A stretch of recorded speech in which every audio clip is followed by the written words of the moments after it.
저희가 또 야외에서 누구든 무거운 거 들고 여름 땡볕에 땀 흘리면서 그런 육체적으로도 힘든 일들이 많아요. 그래서 일단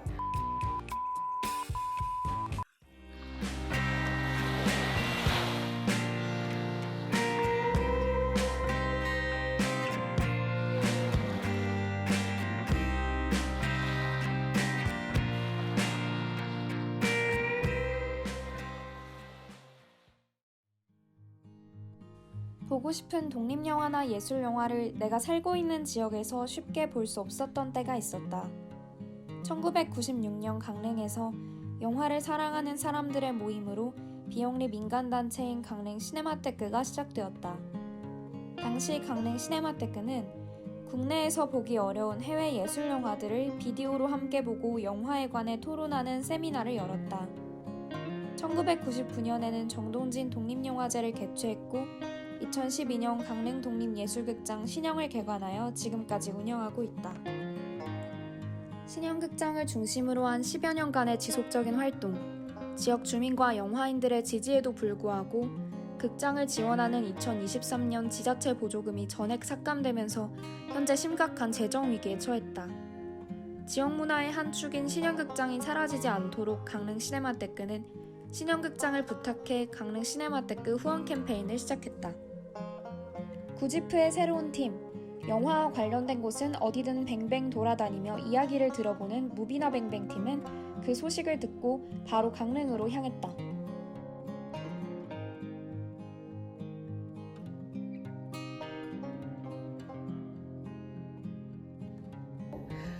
저는 영화제에서는 전에는 그 자원활동가 분들하고 좀 영화제 전반적인 진행을 해왔다가 네. 지금은 사무국장으로서 좀 전체 좀 더 총괄적인 업무를 하고 있고 신영극장도 영사나 회원 관리 업무 기준으로 해서 또 전반적인 걸 사무국장으로서 일을 하고 있습니다.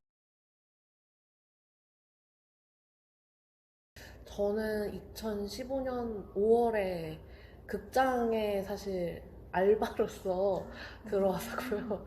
같이 활동하면서 이렇게 일을 하게 되었고, 팬데믹이랑 OTT 전에 차이라고 하면 아무래도 그 서울의 극장들과 좀 많이 환경이 다를 수 있다고 생각하는데요. 강릉인데다가 또 독립예술극장이니까 일상에서는 큰 차이를 크게는 못 느끼는데요. 근데 관객 수를 보면 확실히 팬데믹 이전이 좀 더 크고 지금은 그 힘겨운 팬데믹 시대를 이겨내고 뭐 단골분들이나 회원분들이나 해가지고 요새는 좀 더 다시 많아지고 있습니다. 네. 좋네요. 네.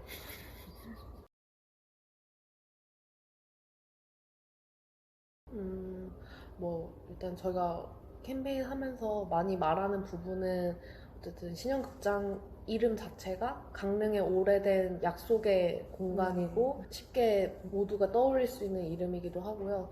네, 사실 그 이름이 있긴 하지만 뭐 지금 신영극장이 운영을 하냐, 그러니까 강릉 시민 내에서 신영극장이 운영을 하고 있었어? 그냥 옛날에 추억의 건물 아니야? 뭐 이런 부분들도 분명 있어요. 뭐 떡볶이면 강릉에는 여우시절 뭐 이런 또 곳들이 장소들이 있잖아요. 그래서 영화 하면은 또 독립영화 예술영화 하면 신영극장 이런 공간이 되려고 지금 하고 있고 요번에 좀 많이 알려진 것 같아서 네 열심히 해야겠다 생각하고 있습니다. 네.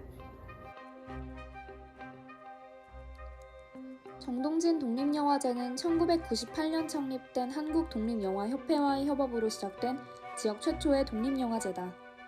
영화제가 열리는 계절과 지역에 맞는 별이 지는 하늘 영화가 뜨는 바다의 슬로건, 관객들이 동전으로 투표하는 땡그랑 동전상, 비가 오지 않았으면 하는 염원에서 탄생한 마스코트 우산살 소녀, 모기를 쫓는 쑥불 등 다른 영화제에서는 쉽게 찾아볼 수 없는 특색으로 가득 찬 영화제다.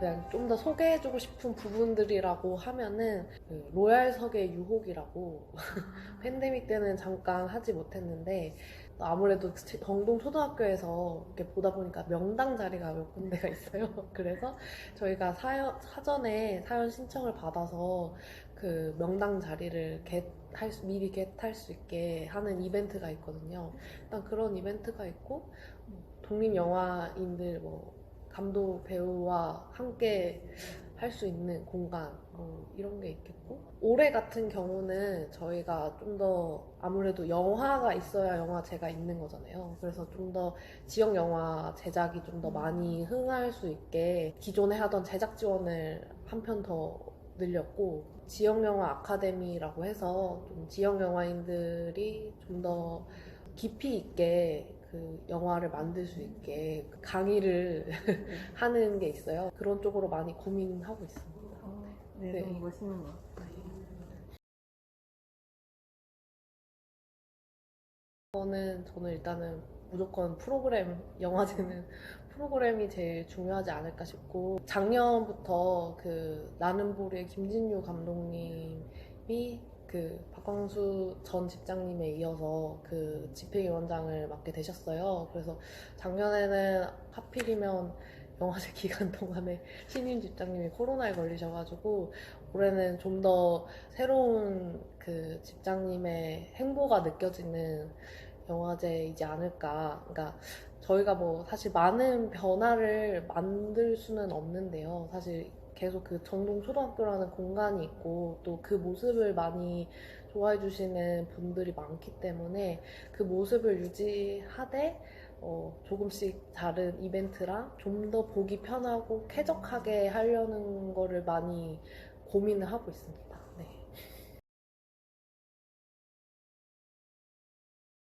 일단 저희 영화제는 뭐 국제 영화제나 이런 또 실내에서 하는 영화제가 아니기 때문에 뭐 외국어나 이런 부분을 사실 바라진 않고요. 근데 저희가 또 야외에서 누구든 무거운 거 들고 여름 땡볕에 이렇게 땀 흘리면서 그런 육체적으로 좀 힘든 일들이 많아요. 그래서 일단 체력이 좀 흔들리시고 이번 체력 좋단 말이야 하고 그런 부분도 있고 영화를 사랑해야 한다. 이거는 큰 것 같습니다. 뭐 웬만한 분들은 영화를 사랑하시겠지만 아무래도 힘든 일이 많다 보니까 그런 보람적인 거나 아니면 또 거기에서는 영화를 좋아하는 사람들이 모이기 때문에 이 사람 영화를 사랑하네 하면은 좀 더 마음이 가게 되는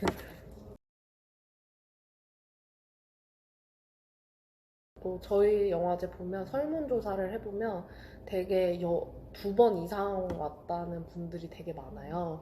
그리고 그분도 설문조사를 보면 내가 지인을 통해 많이 알았다. 그러니까 요새는 뭐 블로그나 SNS나 많은 마케팅이 있는데 사실 더 신빙성이 가는 건 지인의 말이잖아요. 거기 영화제 좋대. 뭐 이런 입소문을 많이들 내주시는 것 같아요. 그래서 오래된 관객분들 그리고 후원회원분들이 정동진 영화제 재밌다 이렇게 많이 입소문도 내주시고 또 거기에서 들어오셔서 또 입소문을 내고 이런 부분이 또 영화제를 이쁘게 봐주시는 덕에 좀 장수하는 게 아닐까 그런 생각을 했습니다.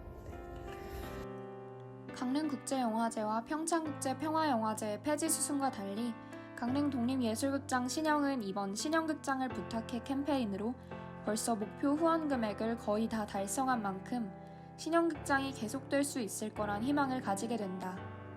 하지만 이번 후원 캠페인이 끝은 아니다. 강원도와 강릉시에 전용관의 필요성과 신영극장의 가치를 공유하며 추가 경정 예산을 확보하기 위해 노력하고 있다고 듣기는 했지만 올해 삭감된 예산을 캠페인으로 회복한다고 해도 내년 그리고 그 이후까지 극장 운영을 지속해 나가는 데에는 더 많은 돈이 필요하다. 캠페인이 끝난 후에 강릉 시네마테크는 어떻게 될까?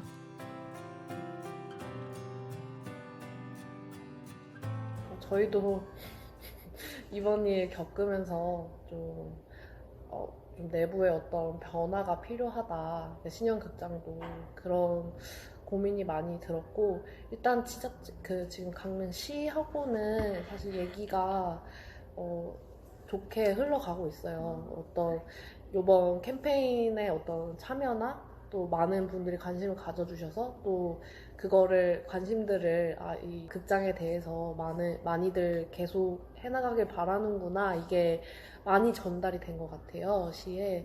그래서 어느 정도 좀 좋게 얘기를 하고 있는데, 뭔가 이렇게 구체적인 거는 일단 상황을 봐야 알 것 같고요.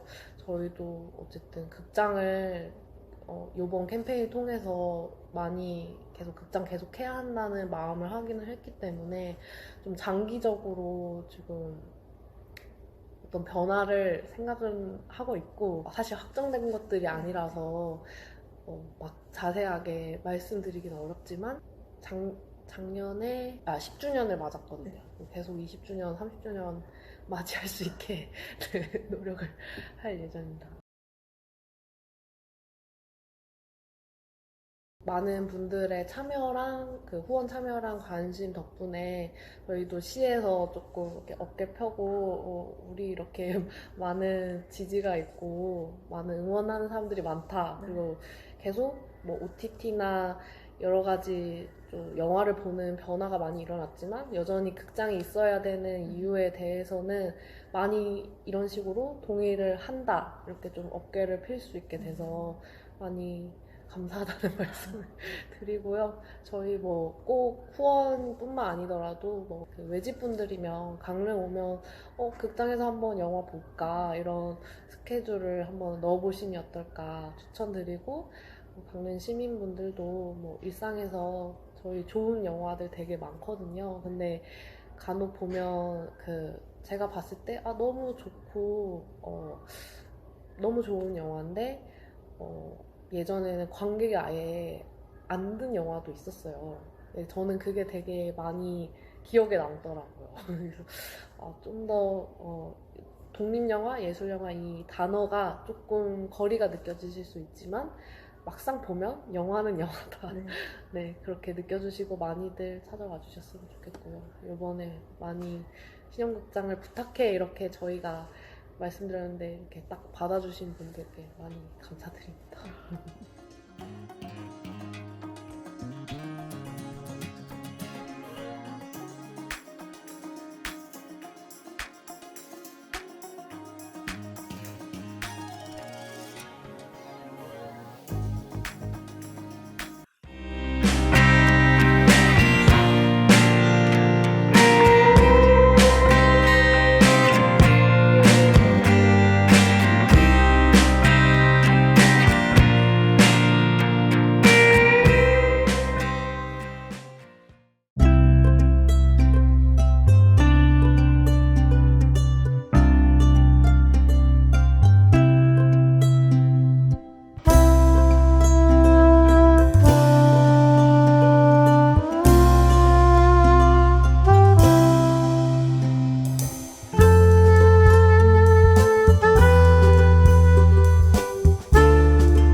일단 시간 나면 세차할래요? 이거 세차하면은 할인 뭐 해주거든요. 제가 잘 갖다 박는 위치가 있어요. 열심히 지금.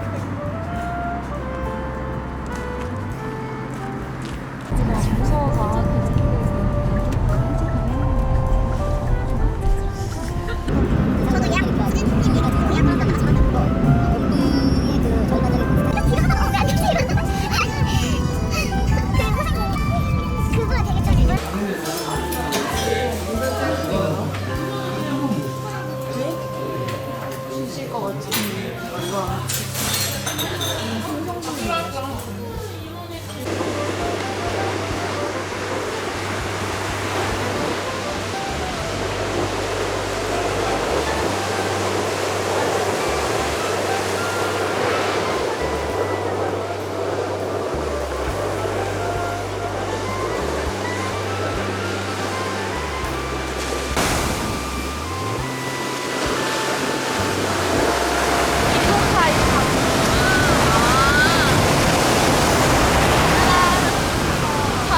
남길까요? 안 남길 것 같은데.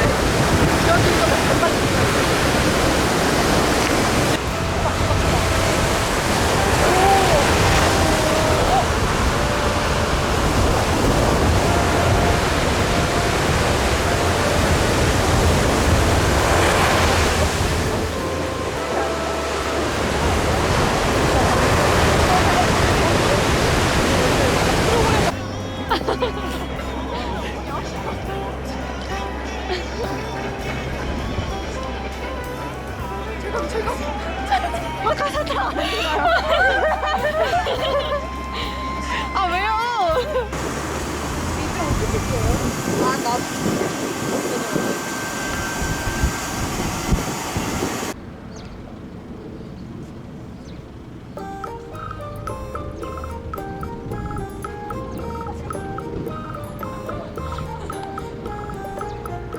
완전 옛날 초등학교 같다.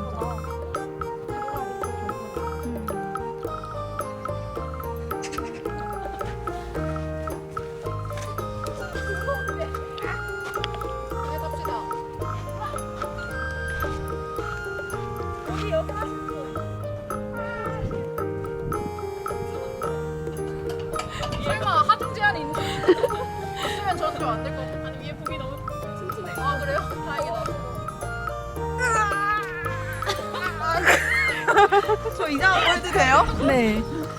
근데 저 아니었는데 동전 떨어지네. 안돼 핸드폰.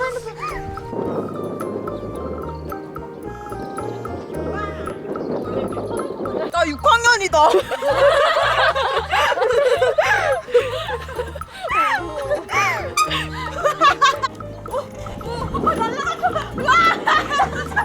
이거 원래 어떻게 하는 거야? 와, 이거 어떻게 먹죠? 아, 여기 이제 위험한 애들 올라가서.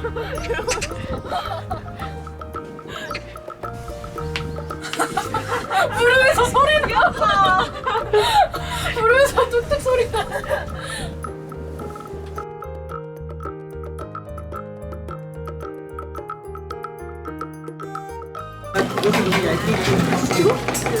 하긴 처음에 약간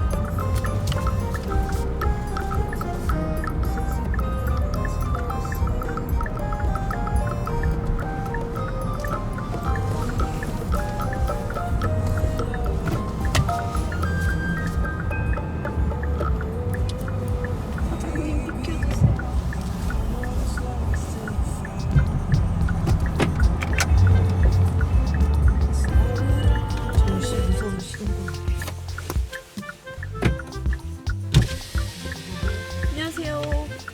저 카드 돼요?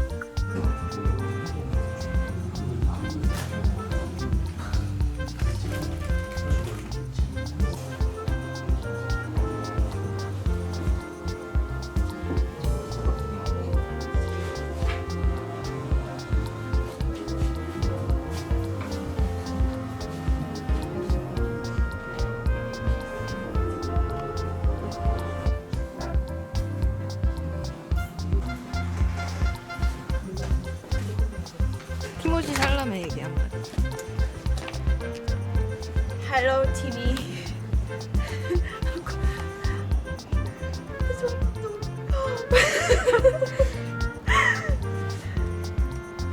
네가 이 영상을 보고 있지 모르겠지만 난 한국에서 너를 굉장히 사랑하는 소녀 중 한 명이고 네가 다시 한국에 오길 너무너무 기다리고 있어.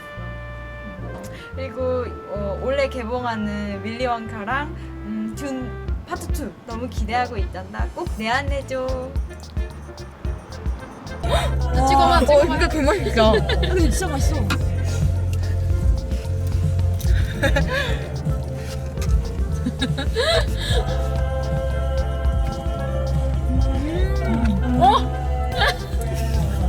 아 진짜 맛있어. 망할래. 잼이 진짜 맛있어. 진짜.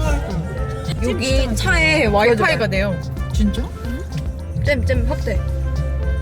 오야 떨어져. 밑에 흘러. 이거 그거 아니에요?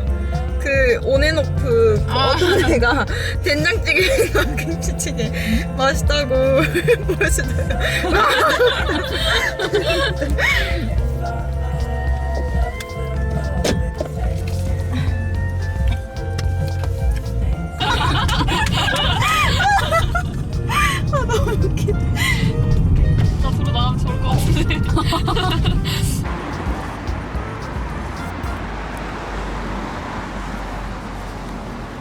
버티셨나요? 맛이 5개나 있어요. 선택할 수 있는 맛이. 한번 개웃겨요. 덜 매운맛. 덜 매운맛. 장기 맛.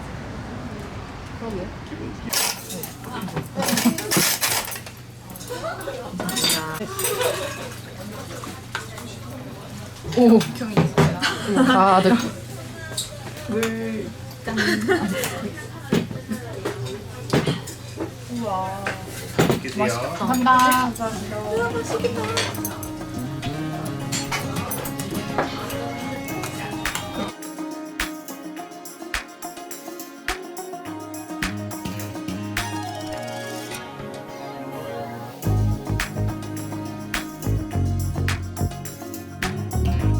아, 원주에서 이거 가능하겠다. 근데 그런 게 되게 필요하다고 생각했거든요. 막 쏟아지는 생활문화예술 막 너무 많아요, 지원들. 근데 그것만 있어서 이 생태계가 풍성해지진 않잖아요. 잘 구현해낼 수 있는 기능을 하겠다, 이 극장에서. 그리고 원주시가 아카데미 극장 복원 사업을 중단하고 극장을 철거하겠다고 공식 선언했습니다.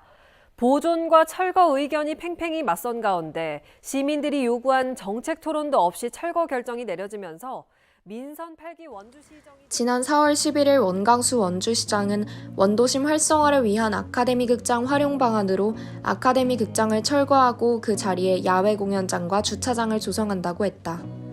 원주 아카데미 극장은 지난해 2월 원주시가 아카데미 극장 부지 매입을 완료했고 문화체육관광부의 2023년 유휴공간 문화재생 사업에 선정되어 국비 15억 원, 도비 4억 5천만 원을 확보한 상태다. 하지만 지난해 7월 들어선 민선 8기는 전임 시장이 추진해온 사업들을 공격적으로 중단시키며 그중 하나로 아카데미 극장 복원 중단을 권고했다. 그리고 8개월 후 극장 철거를 발표했다. 원주 아카데미 극장은 1963년에 개관한 국내에 유일하게 원형이 보존되어 있는 단관극장이다. 영화관뿐 아니라 마을의 커뮤니티 공간이었으며 역사와 추억이 자리한 공간이었다. 철거를 막기 위해 아카데미 극장 보존을 위한 시민 모임 아카데미의 친구들이 구성되었다. 영화와 관련된 곳이라면 어디든지 돌아다니는 무비나 뱅뱅 팀은 아카데미의 친구들 수호대장을 만나러 원주로 향했다.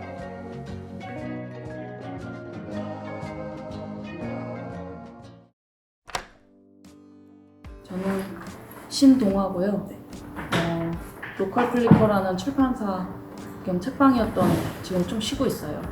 책도 만들고 그런 일 하고 있고요. 안녕하세요. 저는 오현택이라고 하고요. 여기 아카데미 극장 가까이 작은 사진관을 운영하고 있고 원주의 다양한 모습들을 기록하는 사진가로 활동하고 있습니다. 아카데미 극장은 2020년에 개방 행사로 처음 들어가 보게 됐고 옛날 극장 그대로 보존이 되어 있다는 게 시공간을 초월한 뭔가 그러니까 이게 공간감적으로 확 다가오는 그런 뭔가가 있더라고요. 그 직접 방문하는 거랑 어떤 사진으로 보는 거랑 다르잖아요. 거기서 이제 어떤 약간의 영감을 얻어서 책을 만들었고 이제 지역 창작자들이 그때 당시에 아카데미 극장을 이제 보존하자고 그런 움직임들이 막 일어나고 있었을 때라 그 움직임도 되게 저는 유효하다고 생각을 해서 그걸 좀 기록하고 싶어서 인터뷰집, 아카이브집을 만들었고 이제 작년부터는 조금 본격적으로 이제 철거 얘기가 나오고 해서 그러면 더 시민사회로 이걸 조금 더 확산시켜야 되겠다는 그런 논의들이 있었어요. 그래서 저도 이제 기획도 하고 문화예술에 관련해서 또 많이 이제 관심도 있고 하다 보니 친구들을 모아서 아카데미 친구들을 같이 시작하게 됐습니다. 저는 원주 토박이라서 어렸을 때 어렴풋이 여기 왔던 경험들이 좀 기억이 나는데 그 이후에 2020년에 저도 안녕 아카데미를 개방하면서 그때 와서 되게 감동을 받았거든요. 저도. 그래서 그 구석구석들을 살펴보면서 이런 것이 이렇게 남아있는구나 그런 것들을 보면서 되게 감동도 느꼈고 옛 향수를 많이 떠올리게 됐어요. 그래서 아카데미가 철거될 위에 있다라는 소리를 듣고 저도 같이 이제 내가 사진이나 이런 영상이나 내가 기록하는 사람으로서 이런 영향에서 어떤 걸 도울 수 있을까 하다가 같이 함께 하게 됐습니다.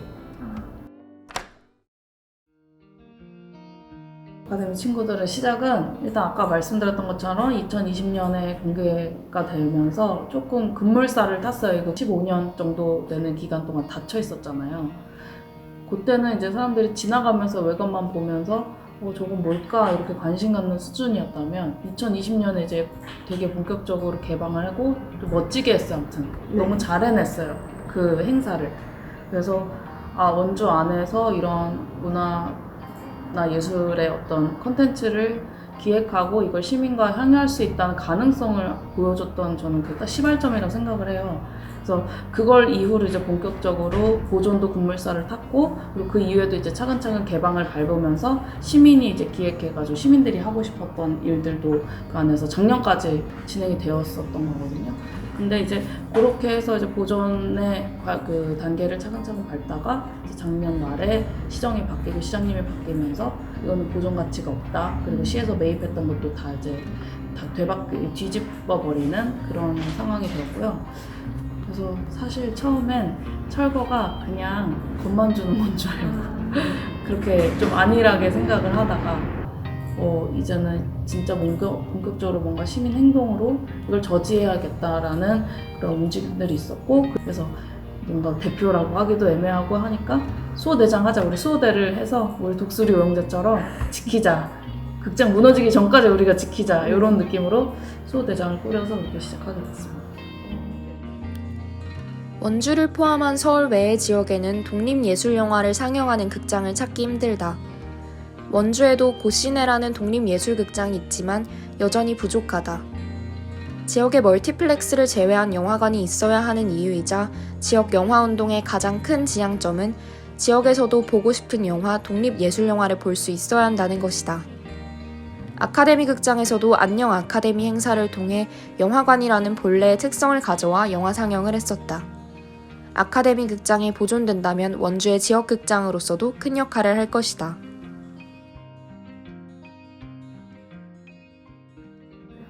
국내 유일한 난관극장은 아니고 원형이 보존되어 있는 극장이거든요. 그래서 단관극장들은 전국에 꽤 있고 광주극장이 제일 오래되어 있어요. 그 말 그대로 단관극장이라는 그 말 자체도 되게 생소해 하시더라고요. 저희가 이제 홍보도 나가고 하다 보면 여기에 단관인이라는 또 그 동네가 있어요. 단관극장? 그 단관에 있는 극장인가? 여기 단관동도 그쪽도 아닌데 왜 단관극장이 하는 분들도 계시거든요. 저도 생소하죠. 서울에서 나고 자랐으니 그래서 원주 와서 처음 이제 그 개방 행사를 하고, 그리고 저는 또 이제 여기에서 아이를 낳고 아이랑 같이 들어가니까 너무 생소한 거예요. 너무 진짜 시간 여행을 하는 것 같이 그 감성이 너무 좋았어요. 사실 이게 화질이 좋지 않거든요. 눈이 좀 피곤하긴 해요. 우린 너무 고화질에 보다 보니까. 근데 그 돌아가는 소리 그리고 냄새랑 그게 약간 아늑하니까 또 잠도 솔솔 오는 그런 느낌들 너무 좋았고, 저희 아이한테도 잊지 못할 경험이 된 것 같아가지고 단관극장으로서 그렇게 경험을 했습니다. 그래서 더 보존을 하고 싶어요.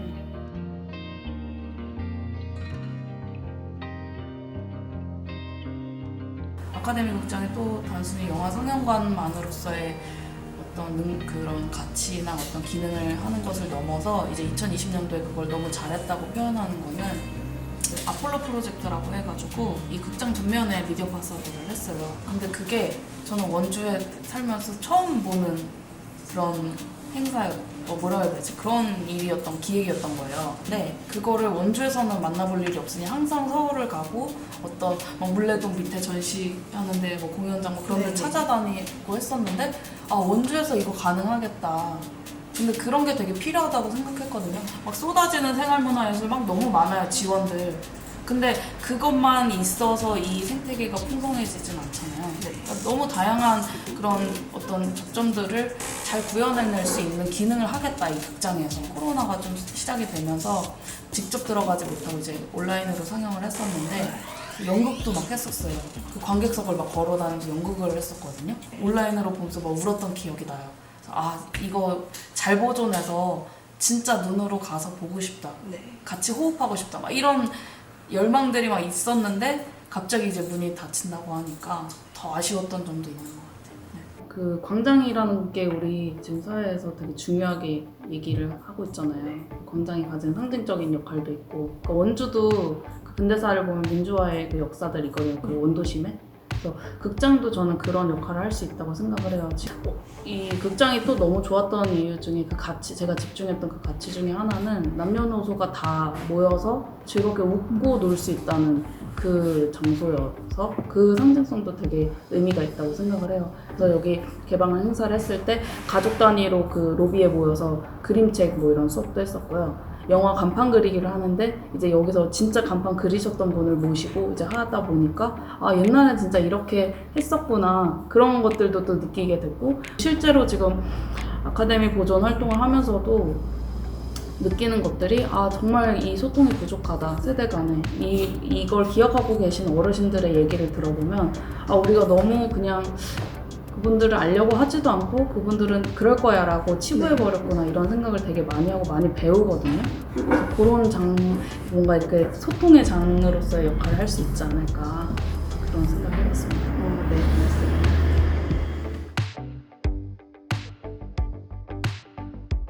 여론 조작하지 말아라. 시장님께서 실제로 이런 말 하셨는데 그런 걸 들으면서 더 이상 우리 시장님이 아닌 것 같아 이런 마음을. 인간이 더 인간답게 살 수 있는 거는 문화예술이 그거를 좀 더 아름답게 만들어주는 매개체라고 생각을 하고요. 이제는 진짜 본격적으로 뭔가 시민 행동으로 이걸 저지해야겠다라는 그런 움직임들이 있었고, 그래서 뭔가 대표라고 하기도 애매하고 하니까 수호대장 하자, 우리 수호대를 해서 우리 독수리 오영재처럼 지키자, 극장 무너지기 전까지 우리가 지키자 이런 느낌으로 수호대장을 꾸려서 아 이거 잘 보존해서 진짜 눈으로 가서 보고 싶다, 같이 호흡하고 싶다 막 이런 열망들이 막 있었는데 갑자기 이제 문이 닫힌다고 하니까 더 아쉬웠던 점도 있는 것 같아요.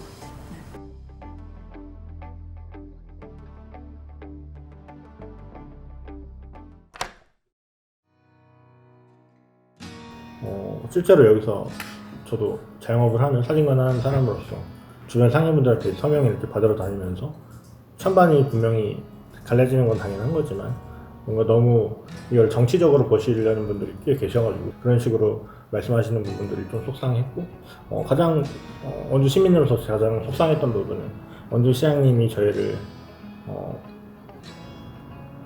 토론을 거부하시다가 이제 하루 만나시고 다음날 바로 철거를 발표하셨거든요. 그것도 좀 속상하기도 했고, 그 이후에 가장 속상했던 거는 이제 시장님 우연하게 여기 아카데미장 앞에서 만났어요. 근데 저희들한테 이런 말씀을 하시더라고요. 여론 조작하지 말아라. 시장님께서 실제로 이런 말을 하셨는데 그런 걸 들으면서 더 이상 우리 시장님이 아닌 것 같아 이런 마음을 들게 하셨던 것 같아요. 그래서 좀 정말 소통을 좀 하셨으면 좋겠고. 힘들었던 거는 이제 안타까움인 것 같아요. 그러니까 그 철거 측에 있는 분들도 어떤 사적인 자리에서 만나면 그냥 지역 주민이고 이웃인 거잖아요. 그러니까 이웃끼리 싸우는 게 이게 참 안타까운 마음이 들었고, 근데 문화정책이라는 게 싸워서 얻어내는 건 아니거든요. 설득을 해야 되고 서로 합의를 하고 토론을 해야 되는 거고, 저희가 아카데미 친구들로서 시작을 해서 제일 먼저 제안을 드렸던 것도 시정 토론이에요. 대화를 하자는 거거든요.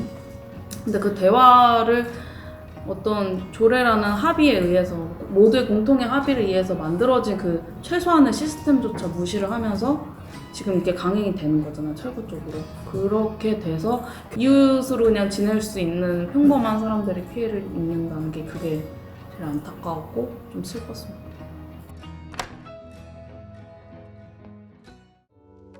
가장 기뻤던 부분들은 이제 저희가 실제로 서명운동을 한 것도 벌써 7,000명이 넘어갔거든요. 5,000명을 목표로 했는데 그것도 한 3, 4일 만에 완료가 됐고 7,000명이 지금 넘어갔고, 그런 부분들을 보면서 아 시민들의 마음을 우리가 더 노력하면 얻을 수 있고 또 얘기하다 보면 더 이 마음들을 더 알릴 수 있겠구나 하는 그런 가능성을 보고 있으면서 너무 좀 행복합니다. 그러니까 시민분들 만나면은 언론에서 얘기하는 것처럼 정말 이렇게 막 극과 극은 아닌 거예요. 실제적으로 대화가 통하는 분들도 계시고요. 철거를 얘기하다가 뭐 저희가 얘기하면 이렇게 바로 스탠스를 또 바꾸시는 분들도 계시고, 그러니까 그런 게 너무 좀 왜곡되지 않았다는 걸 직접 만날 때 그게 제일 기뻤고, 그리고 내가 틀리지 않았다는 생각, 그렇게 좀 위안을 얻었던 것 같고요. 가장 기억에 남는 거는 우리 시장 상인이 철거를 원하는데 너희가 뭐라고, 여기 주민도 아니면서, 이런 프레임으로 저희가 공격을 많이 당했었거든요. 그래서 정말 풍물시장 상인분들을 정말 만나고 싶었던 거예요. 그래서 진짜 만났는데 거기서 이제 가장 기억에 남는 게 이 풍물시장 그 다리 아래쪽에는 다 이제 주점이에요. 거기 이제 사장님이 이제 반쯤 이제 취하셔가지고 누워 계시는데 저희가 철거 반대 서명 받으러 왔다니까 이제 막 힘을 딱 몸을 일으키셔가지고 하시는 게, 그 젊었던 그때 나는 이 극장 많이 다녔고 그거 생각나서 난 너무 좋다고, 여기 뭐 상인들은 그렇게 반대한다고 하지만 나는 이거 할 거면 진짜 제대로 살려서 우리 노인들 좀 놀 수 있는 공간 좀 만들어 달라고 꼭 부탁한다고, 옛날 영화 좀 틀어달라고 그 얘기를 하시는 거예요. 그러니까 그런 작은 이야기들도 있는 거죠. 그런 개인의 어떤 미시사인 거잖아요. 그런 거에서 솔직히 더 힘을 얻는 것 같고, 이런 분들을 위해서라도 힘을 잃지 말고 계속 내가 옳다고 생각하는 길을 좀 가고 우리 열심히 해야 되겠다, 그런 생각을 했죠.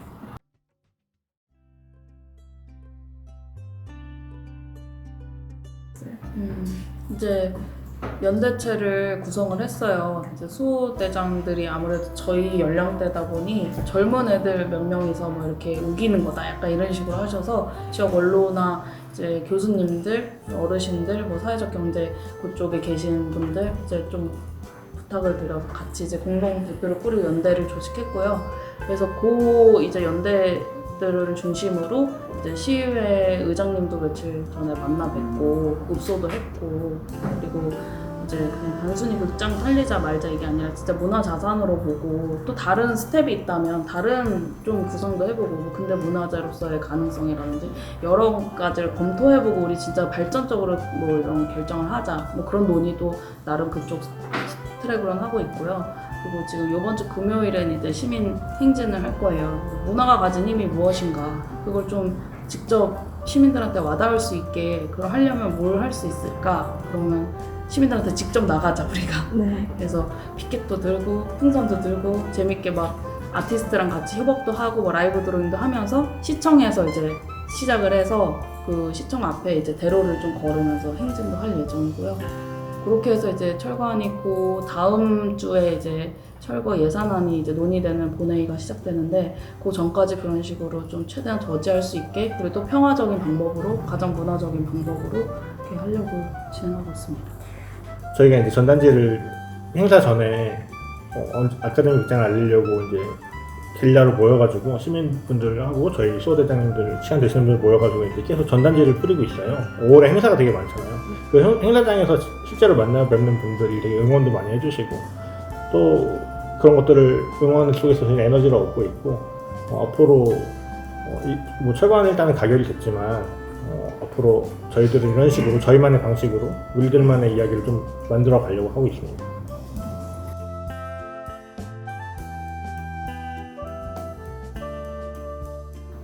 근데 저는 그 생각 되게 많이 했어요. 이 보존 활동하면서 추억팔이 하지 말아라, 추억을 먹고 사냐, 뭐 감성팔이 하지 말아라, 그런 얘기를 되게 비하하잖아요. 근데 제가 지금 36이거든요. 근데 추억을 먹고 살아요, 저는. 그렇더라고요. 그렇게 되더라고요. 지금 36, 30 중반에 되게 청년이지만 친구들 만나면 옛날 얘기하고, 그리고 저는 아카데미 극장 좀 지키고 싶었던 이유도 제가 자양동에 그 시장 옆에서 자랐고 되게 그때의 시장의 그 감성들, 그 낮은 뭐 담들, 골목에서 막 뛰놀고, 그 추억을 먹고 살아요, 사람은. 그거를 비하하지 않았으면 좋겠고, 인간이 더 인간답게 살 수 있는 거는 문화예술이 그거를 좀 더 아름답게 만들어주는 그 매개체라고 생각을 하고요. 그래서 이런 공간이 가진 상징성도 마찬가지라고 생각해요. 이 공간이 낡았지만 이것만 가지고 있는 그 감성이라는 게 있고, 이거에만이 가지고 있는 그 뭔가가 있어요. 제가 분명히 느꼈던 게 있어요. 그거를 좀 사람들과 다 나누고 싶고, 그래서 좀 너무 이렇게 막 거시적이지만 이런 공간들이 계속 살아남아야지 인간성이 계속 회복될 수 있다. 점점 더 이렇게 피폐해져가고 막 삭막해져가는 시대에 그렇게 되지 않을까. 교육도 항상 그 얘기 하잖아요. 전인교육 맨날 얘기하지만 우리 맨날 그 성공하는 그 교육만 하잖아요. 이런 공간 살려놓고 여기 그냥 여기서 영화 보고 자란 아이들이 어떤 인생을 살아갈까 그거를 생각하면 저는 그게 전인 교육이라고 생각을 하거든요.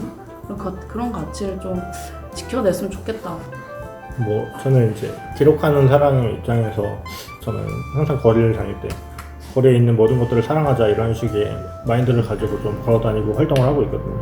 그런 것처럼 우리 주위에 오래되고 낡았다고 잊혀지고 소외되는 부분들이 좀 많이 없어졌으면 하는 바람이고, 그런 것들의 연장선에 아카데미 극장이 저한테 되게 큰 의미로 다가오는 것 같아요.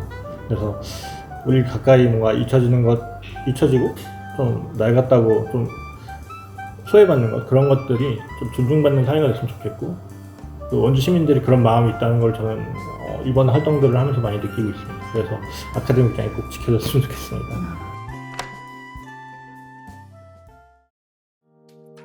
사실 이거를 아카데미 극장 이렇게 지키기 전까지는 이게 저한테 일어날 일이라는 생각을 못했어요. 다 남 일이라고 생각을 했고, 뭐 용산도 막 재개발하고 막 투쟁하고 했지만 다 남의 일이었었어요. 이런 것들이 좀 남의 일이 아니라 내가 정말 사랑하는 게 이런 상황이 생길 수도 있으니까 좀 같이 관심 가져주시고 좀 찾아봐 주셨으면 좋겠고, 그리고 저희 오픈 채팅방을 운영을 하고 있어요. 아카데미 친구들이 오픈 채팅방에 들어오시면 계속 실시간으로 소식 받아보실 수 있고, 지금 이제 타 지역에서 연대할 수 있는 방법은 서명에 동참해 주시는 거라든지, 뭐 직접 오기가 어려우시면은 주변 분들한테 이제 서명 조금 링크도 보내주시고 동료도 해주시고, 그리고 뭔가 본인이 알고 있는 네트워크에서 뭔가 더 공론화할 수 있는 그런 게 있다면 또 같이 협업을 제안을 해주셔도 좋고요. 그래서 저희 항상 얘기하는 게 끝날 때까지 끝내지 맙시다 얘기하는데, 끝낼 때까지 저희가 끝내자고 마음 먹을 때까지 좀 연대할 수 있게 제안을 여러 개 주시면은 언제든지 동참하겠습니다. 제안을 주십시오.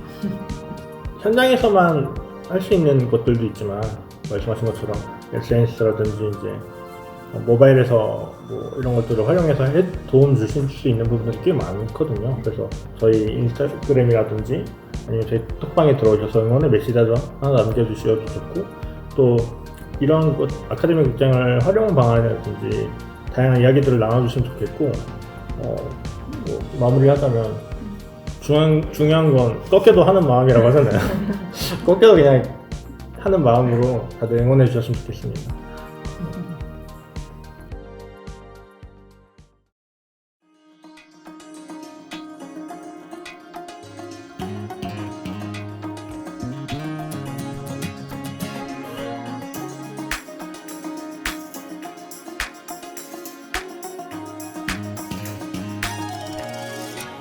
그래서 팬데믹을 거치면서 우리가 좀 잃어버렸던 건 그리고 또 알게 됐던 건 영화를 끝나고 함께 이야기하는 시간이 굉장히 중요하구나. 그리고 이런 시간들이 결국 우리가 영화제에 와서 영화제를 즐기는 이유 중에 아주 중요한 이유가 아닐까. 안녕하세요. 무주산골영화제 부집행위원장 겸 프로그래머 조지훈이라고 합니다.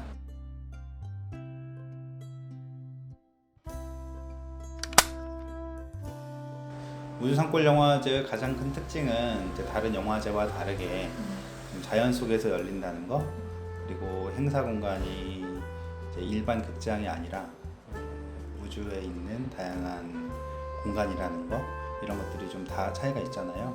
그래서 무주는 애초부터 그렇게 시작이 되었고, 그렇게 무주가 가지고 있는 가장 큰 장점인 자연과 그다음에 조금 더 고즈넉한 그런 공간에서 영화를 보는 그런 컨셉이었고요.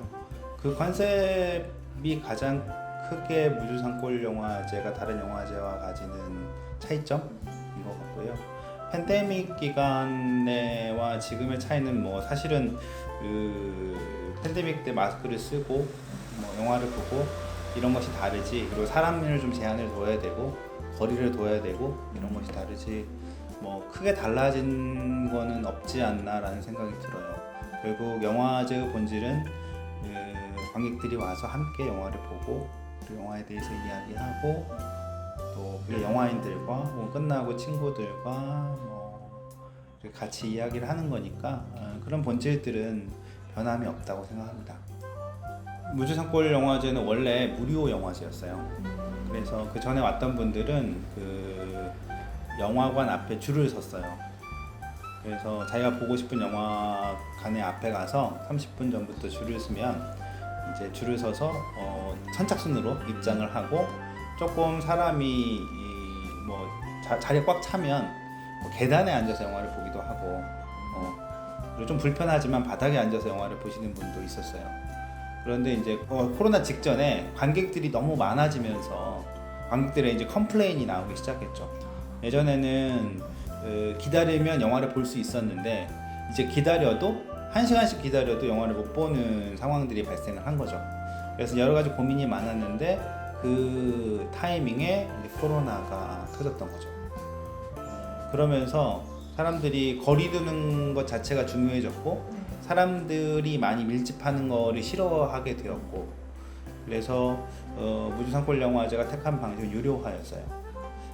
이제 유료화를 하게 되면 일단 사람들의 수를 조절할 수 있고, 영화를 보지 못하는 그런 사람들도 줄어들게 되었고, 특히 야외 공간도 유료화를 하면서 지나치게 사람들이 많이 모이는 걸 저희가 미리 알고 대비할 수 있었어요. 예를 들어 야외 공간 같은 경우는 무료로 진행을 하면 사람들이 지나치게 많이 올 때 여러 가지 안전사고나 이런 것들에 대한 고민들이 있는데, 작년 코로나 이제 팬데믹이 마무리되면서 작년부터 관객들이 엄청 많아졌거든요.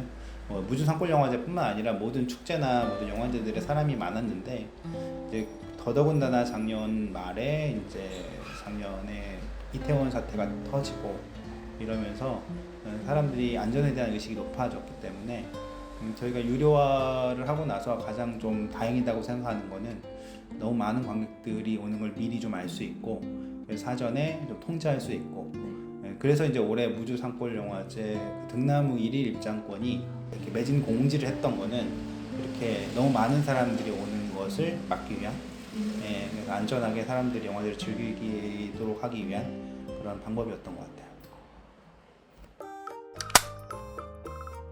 그 무주산골 영화제 원래 프로그램의 전체적인 방향은 좋은 영화 다시 보기. 그러니까 이미 개봉했던 영화들 중에 좋았던 영화들을 주로 다시 보여주자였어요. 왜냐면 연간 코로나 전까지 연간 한국에서 개봉하는 개봉작의 수가 600편 가까이 됩니다. 근데 많은 관객들이 일부 상업 영화를 제외하면 거의 볼 수가 없죠. 더더군다나 지역 같은 데는 독립예술영화 전용관 이런 관들이 거의 없기 때문에 자기가 원하는 영화를 시간 맞춰 가서 극장에 보는 것 자체가 불가능했어요. 그 보통의 큰 영화제들이 해외에서 새로운 영화를 상영하는 프리미어 상영 이런 것들을 주로 하는데, 저희는 그런 것보다 이미 개봉했던 영화들을 중에 좋은 것들만 좀 모아서, 일종의 이런 거죠. 편집샵 같은 거죠. 좀 좋은 것만 모아서 관객들에게 좀 보여주자. 그러면 관객들은 좀 편하게 와서 이미 아는 영화들도 많을 거고 어디서 들어본 영화들일 거 아니에요. 그러니까 이제 와서 영화를 보지 않을까. 그런 방향에서 영화제를 쭉 해왔어요. 그런데 영화제를 계속 진행하면서 무주에 오는 관객들이 생각보다 영화를 열심히 본다는 걸 알게 됐고, 영화를 좋아하는 관객들이 많이 온다는 걸 알게 됐어요. 그래서 이 관객들에게 뭔가 할 수 있는 게 없을까 이런 생각들을 좀 하게 됐고요. 그래서 조금 더 영화제다운 프로그램을 해보자. 그렇게 해서 선택한 게 이제 두 가지였는데, 하나는 개봉하지 않은 국내 영화제나 해외 영화제에서 처음으로 선보인 신작들을 몇 편 트는 거였고요. 그리고 또 한 가지는 동시대 영화 감독들 중에서 가장 중요한 감독들을 한 명씩 선정해서 그 감독의 영화들을 틀어주고, 그리고 책도 좀 내보자. 그래서 원래 목표는 극장을 가득 채우는 게 목표가 아니라 영화를 좋아하는 사람들이 한 60%, 50% 정도 오셔서 극장을 채워주시면 되지 않을까. 그래서 그 관객들이 영화를 좀 즐겁게 보시면 되지 않을까. 이런 마음으로 시작을 했어요. 그래서 이제 대륙별로 감독들을 선정해 나가기 시작했고요. 처음 선정이 이제 영국의 안드레 아놀드라는 여성 감독이었고, 그 다음이 루벤 웨스트룬드, 올해 칸 영화제 심사위원장을 했고 작년에 칸 영화제 황금종려상을 받았던 루벤 웨스트룬드라는 감독을 이제 두 번째로 했고요. 그리고 그 다음에는 다시 여성 감독인 미국의 켈리 라이카트 감독을 했고, 그리고 이제 그 다음에 남미로 가서 브라질의 클레베르 멘도사 필로라는 감독을 특집으로 다루었습니다. 그리고 작년에 이제 가장 핫했던 일본의 하마구치 류스케 감독을 다루었죠. 이렇게 국가별로 도르다 보니까 이제 다시 유럽으로 가야 될 차례가 온 거예요. 그런데 작년에 남성 감독을 했으니까 올해 여성 감독을 좀 했으면 좋겠다라고 생각을 했고, 작년에는 하마구치 류스케의 드라이브 마이카 같은 영화들을 제외하면 사실은 보편적으로 일반 관객들이 보기에 아주 편한 영화를 찍는 감독은 아니거든요. 네, 영화를 좋아하는 관객들이 좋아하는 영화들이 훨씬 많은 편이고, 초기작 특히. 그래서 이번에는 일반 관객도 와서 영화를 보면 조금 더 편하게 볼 수 있는 영화가 뭐가 없을까 해서 미안센 러브 감독을 선정을 했습니다. 이 감독은 자기 인생 전체가 그 영화와 영화 만들기와 아주 밀접하게 관련이 되어 있고, 스스로 영화를 만들면서 자기 인생의 어려운 시기들을 잘 넘겨왔어요. 그래서 어떻게 보면 영화가 곧 삶이 곧 영화고, 이런 어떤 태도로 영화를 만들어 왔던 감독이고, 실제 모든 영화에 자기의 개인적인 어떤 개인사들이 많이 녹아있죠.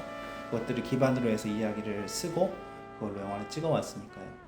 그래서 이런 몇 가지 이유들로 올해 미안센 러브 감독을 선정을 했고요. 사실은 하마구치 류스케 감독보다 아주 유명한 감독은 아니고, 한국에는 그 영화의 중요성이나 유럽에서 받아들여지는 어떤 그런 평가에 비해서는 상대적으로 좀 덜 알려져 있어요. 예. 근데 이번 기회를 통해서 조금 더 알려지면 좋겠다라고 생각을 했고, 사실은 루벤 웨스트룬드 감독도 저희가 특집을 했을 때는 아무도 몰랐어요. 네네. 실제 한글로 나온 책은, 루벤 웨스트룬드에 관한 책은 저희가 낸 게 유일해요. 예. 그래서 그런 작업들을 계속하고 있고, 이 프로그램은 앞으로도 무주산골 영화제를 찾아오는 관객분들 중에서 특히 영화를 좀 많이 좋아하는 관객들, 이런 관객들에게 조금 더 무주에 올 수 있는 이유를 만들어주는 그런 프로그램이 되기를 바라고 있습니다. 팬데믹을 거치면서 영화제들이 거의 제대로 못 열렸죠. 온라인으로 되거나 특히 제한적인 사람들만 영화제에 사전 예매를 통해서 들어왔어요. 이렇게 한 칸 건너뛰어서 앉아서 영화제를 즐겨야 했고, 200석짜리 극장에 100명이, 그리고 관객과의 대화도 카톡으로 단톡방을 만들어서 그렇게 해야 되고, 그래서 말을 할 수 없는 그런 공간이었어요. 그런데 사람들은 극장이 자꾸 위험하다고 생각을 했고, 그래서 극장의 관객들이 많이 줄었죠. 그래서 팬데믹을 거치면서 우리가 좀 잃어버렸던 건, 그리고 또 알게 됐던 건, 영화를 끝나고 함께 이야기하는 시간이 굉장히 중요하구나. 그리고 이런 시간들이 결국 우리가 영화제에 와서 영화제를 즐기는 이유 중에 아주 중요한 이유가 아닐까라는 생각을 했고, 그래서 이런 토크 프로그램을 좀 만드는데 조금 더 집중적으로 이야기할 수 있는 프로그램을 만들어 보고 싶었어요. 그리고 또 하나는 이제 무주산골 영화제가 유료화를 하게 됐는데, 유료화를 하게 되면 사실은 고민이 많아져요. 왜냐하면 표를 팔아야 되잖아요. 그런 이유가 있죠. 근데 이제 관객들이 표를 산다는 건 그동안 무료로 즐기던 영화제에서 내가 돈을 얼마든 내고 영화제를 즐겨야 한다는 건 그 이유를 만들어 줘야 되거든요. 그래서 이 프로그램이 관객들에게 무주 산골 영화제에 와야 할, 그리고 어느 정도의 비용을 지불하고 영화제를 즐길 만한 그런 프로그램 중 하나였으면 좋겠다고 생각을 했어요. 그래서 이 프로그램은 영화 중심의 선정 프로그램이 아니라 가장 동시대에 좀 중요하다고 생각되는 주제들을 잡아서 그 주제들을 중심으로 풀어가는 프로그램이에요. 그래서 주제와 사람이 먼저이고, 오히려 영화는 동시에 고려되거나 좀 나중에 고려되는 그런 프로그램이기도 해요. 그래서 예를 들어 류이치 사카모토는 올해 초에 돌아가셨고, 그 직후에 이제 그러면 특집을 다뤄봐야지. 그럼 어떤 영화를 다룰까? 그러면 코다를 상영하고 여기 음악 감독님과 함께 이야기하는 시간을 만들어보자. 뭐 이런 마음으로 했던 거고요. 그래서 동시대 좀 트렌드를 읽어낼 수 있는 주제들을 담아내려고 하고 있고, 또 하나는 이제 영화제에서 중요하게 다루는 여러 가지 주제들을 이 프로그램 안에 좀 담아내고 싶었어요.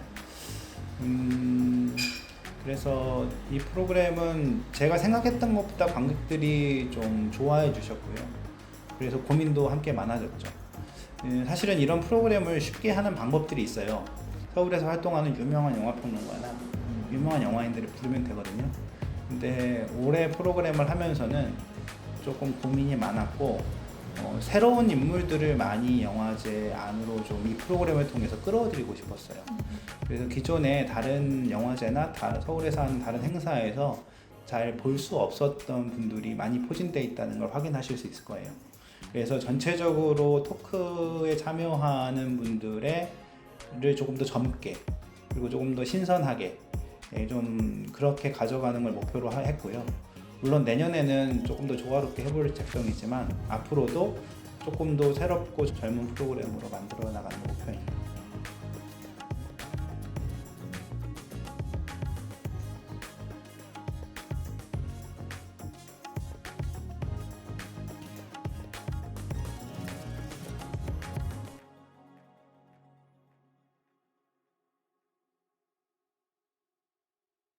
그래서 종종 프로그래머가 되고 싶은 분들의 질문을 받을 때가 있는데, 어떻게 하면 될 수 있냐? 어떤 일을 계속 하기 위해서는 내가 버텨내고 그 일로 존재하기 위해서 끊임없이 뭔가를 할 필요가 있고. 안녕하세요. 무주산골영화제 부집행위원장 겸 프로그래머 조지훈이라고 합니다.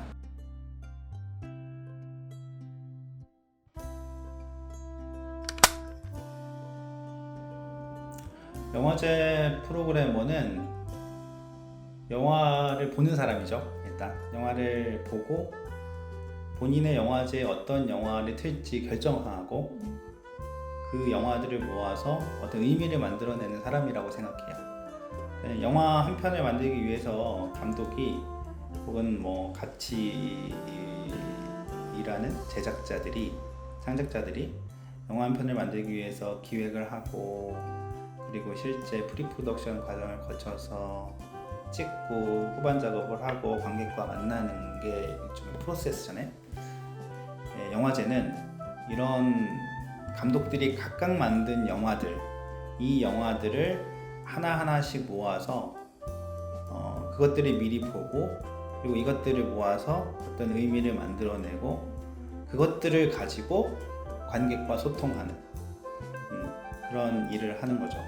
그래서 프로그래머들은 주로 영화 전문가들, 영화 평론가분도 계시고, 또 프로그래머로 원래부터 활동을 했던 분들도 계시고, 그리고 뭐 교수님들도 계시고, 이렇게 다양한 백그라운드에서 영화를 전문적으로 보고 공부하는, 그리고 새로운 영화들을 또 관객들에게 소개하는 그런 일을 하는 일이라고 생각합니다. 네네. 제 1회 전주국제영화제 2000년도에 열렸어요. 홍보팀 자원봉사를 했습니다. 기자회견장을 지켰어요. 그리고 기자들의 숙소를 지켰어요, 아침에. 그래서 매일매일 기자회견이 진행되는 걸 봤고, 당시에는 이제 홍보팀이 쓴 보도자료들을 다 출력을 했는데, 이런 것들을 출력해서 관리하고, 그 다음에 그때는 팩스로 보도자료를 보냈어요. 이메일이 잘 안 됐기 때문에. 그래서 이제 매일 출근을 하면 뭐 이렇게 주는 종이, 보도자료가 있는 종이를 몇 장 받고, 한국에 있는 모든 언론사, 문화부나 영화 담당 기자들의 그 팩스 번호와 담당 이름을 받은 다음에 그것들을 이렇게 붙여가면서 포스트잇으로 계속 보내는 일, 이런 일들을 했던 것 같아요. 이제 그 일을 하면서 사실은 영화를 좋아했기 때문에 영화제를 막연하게 했는데, 그러면서 영화제 일이 생각보다 재밌을 수 있겠다, 의미 있을 수 있겠다, 이런 생각을 좀 하게 됐고요. 그래서 그 다음에 스텝을 지원했고, 그렇게 스텝으로 영화제를 시작했어요. 그 과정에서 그냥 어느 순간 프로그래머가 하는 일이 되게 제가 하고 싶은 일일 수도 있겠다 이런 생각들을 좀 했던 것 같아요. 예. 그래서 프로그래머가 막 돼야겠다 이런 것보다 그냥 영화제 안에서 프로그램팀 안에서 영화를 보고 이 영화들을 관객들에게 잘 보여주는 그런 뭐 출판 일도 하고 뭐 해외 영화 수급하는 일도 하고 이런 일들을 쭉 하다가 어느 순간인가 기회가 왔어요. 그래서 프로그래머란 직함을 달고 이제 전주국제영화제에서 일을 했죠. 근데 뭐 사실은 이게 제가 어렸을 때부터 엄청나게 시네필이어서 뭐 프로그래머가 됐다 이런 건 아닌 것 같고요. 그래서 종종 프로그래머가 되고 싶은 분들의 질문을 받을 때가 있는데 뭐 어떻게 하면 될 수 있냐 뭐 이런 질문을 받는데 사실은 어떤 일이든 마찬가지인 것 같아요. 올해 우주사건 영화제 개막작이 버텨내고 존재하기라는 제목의 다큐멘터리예요. 어떤 일을 계속 하기 위해서는 내가 버텨내고 그 일로 존재하기 위해서 끊임없이 뭔가를 할 필요가 있고 내가 정말 좋아하는 일을 하고 싶다면 그 주변에 가기 위해서 끊임없이 그 주변으로 가기 위한 노력들 그리고 그 일을 하기 위한 노력들을 꾸준히 할 필요가 있다고 생각을 하거든요.